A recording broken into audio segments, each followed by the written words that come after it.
जय गुरुदेव।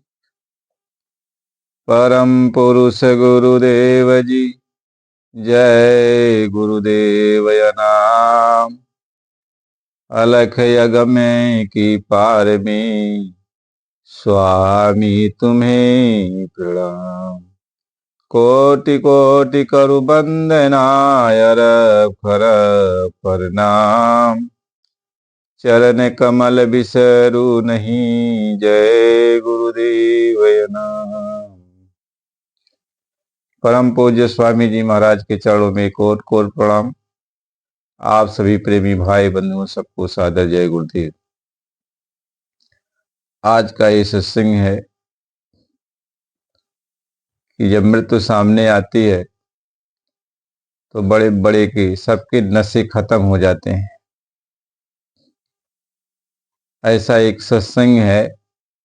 परम पूज्य स्वामी जी महाराज मथुरा आश्रम पर एक बार सत्संग सुनाते हुए स्वामी जी महाराज ने कहा, बच्चा एक बादशाह था, एक राजा। एक बार वो जंगल की तरफ गया तो वहां एक महात्मा जी से उसकी भेंट हो गई। अब महात्मा जी के आश्रम पर हो गया। महात्मा जी से अपनी सारी बातें कहने लगा। कहा कि महात्मा जी, हम बहुत दुखी हैं और अपना जो दुख है महात्मा जी के सामने खोल कर कहा। उसने कहा महात्मा जी से कि हमारा परिवार है और हमारे अंदर मर्दानगी की कमी हो गई है। हम कुछ समझ नहीं पाते हैं कि हमारा ये परिवार आगे कैसे बढ़ेगा, हमारे संतान कैसे होंगे, राजपाटी कौन देखेगा। इसी चिंता में हम डूबे रहते हैं, इसलिए हमें अब कुछ अच्छा नहीं लगता। तो महात्मा जी ने कहा कि राजन, मैं तुम्हें एक जड़ी बूटी पिलाऊंगा, इससे धीरे धीरे तुम्हारी मर्दानगी वापिस आ जाएगी। तो महात्मा जी ने राजा को बैठाया और जंगल की तरफ चले गए। कुछ जड़ी बूटी लाया और उसको खूब पीस पास करके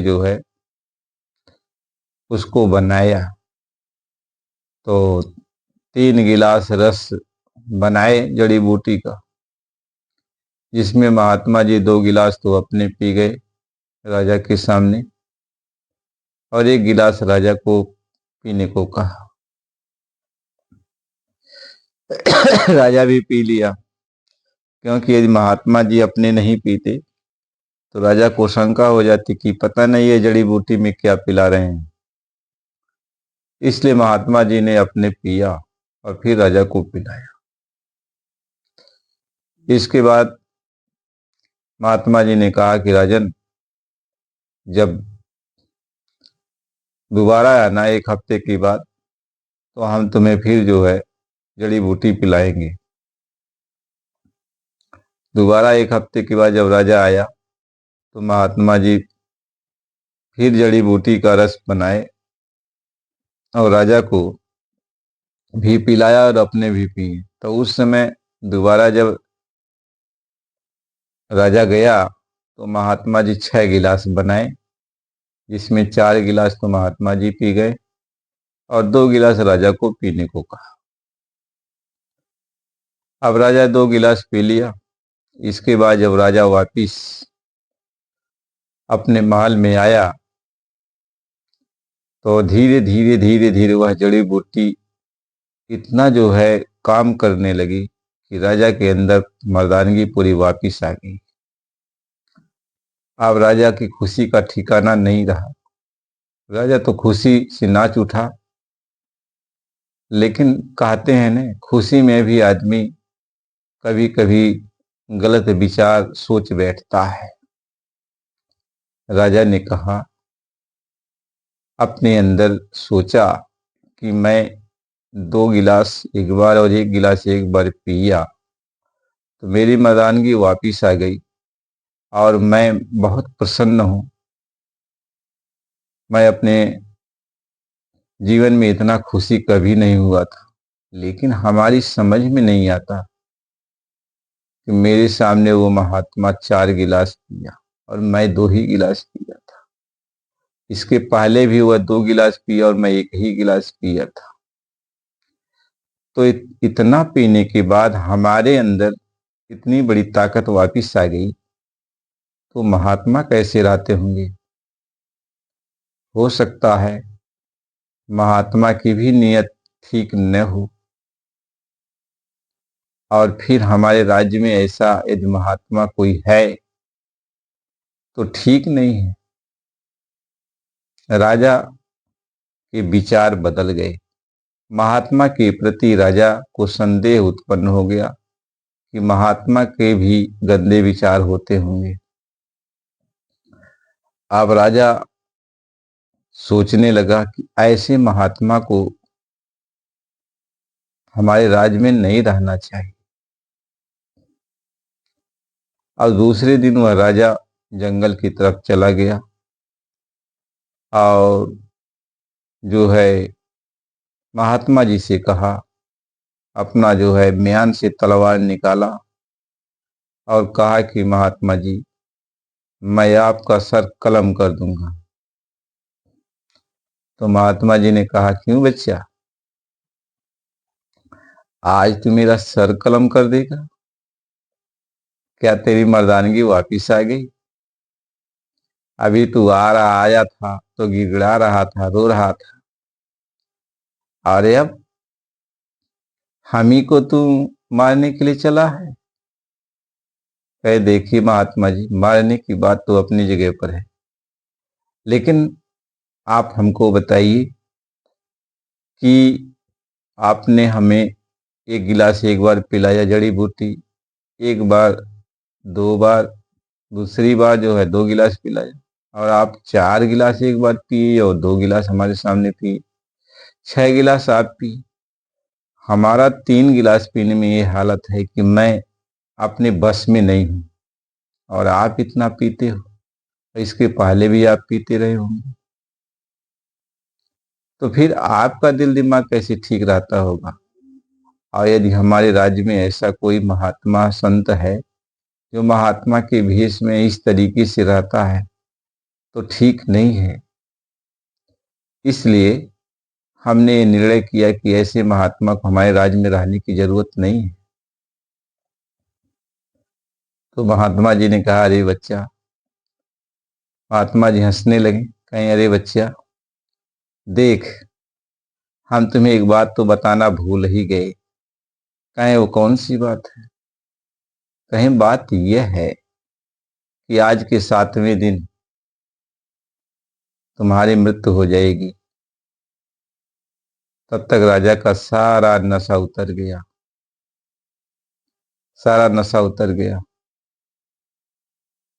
तो राजा फिर जो है वही बात पहले की तरह छोटा बन करके, दीन बन करके, और जो है महात्मा जी से अपना बात करने लगा। महात्मा जी ने कहा कि देख बच्चा, जो मैं कह दिया कह दिया, अब तू जा। राजा वापिस अपने महल में चला आया। 1 हफ्ते तक इंतजार कर रहा था। अब उसको कुछ नहीं अच्छा लग रहा था, न रानी अच्छी लग रही थी, न राजपाट अच्छा लग रहा था, न उसके नौकर चाकर, न मंत्री, जो कुछ भी, सारा समाज कुछ अच्छा नहीं लग रहा था। कोई सुख सुविधा उसकी अच्छी नहीं लग रही थी। रानी सामने मौजूद, फिर भी कुछ नहीं अच्छा लग रहा था। ऐसे 1 हफ्ता बीत। जब 1 हफ्ता बीत गया, राजा को कुछ नहीं हुआ, तो 1 हफ्ता के बाद राजा फिर पहुंचा। कहा, महात्मा जी, आपने तो कहा था कि मेरी 1 हफ्ता में मृत्यु हो जाएगी। पहली बात तो यह है कि आपके अंदर वो मर्दानगी हमारी तरह आपके भी अंदर होगी, और दूसरी बात यह है, महात्मा होकर आप झूठ बोलते हैं।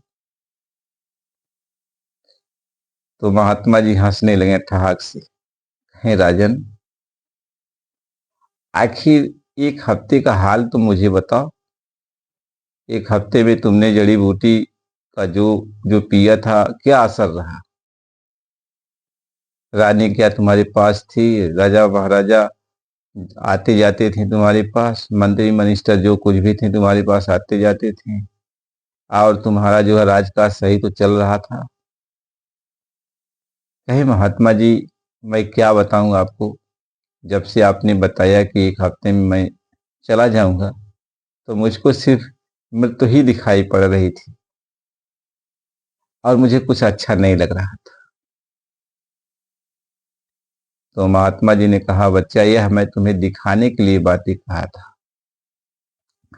ताकि तू इस बात को समझ सके कि देख, तूने तो एक हफ्ते के लिए अपनी मृत्यु को सामने देखा तो सारा नशा उतर गया।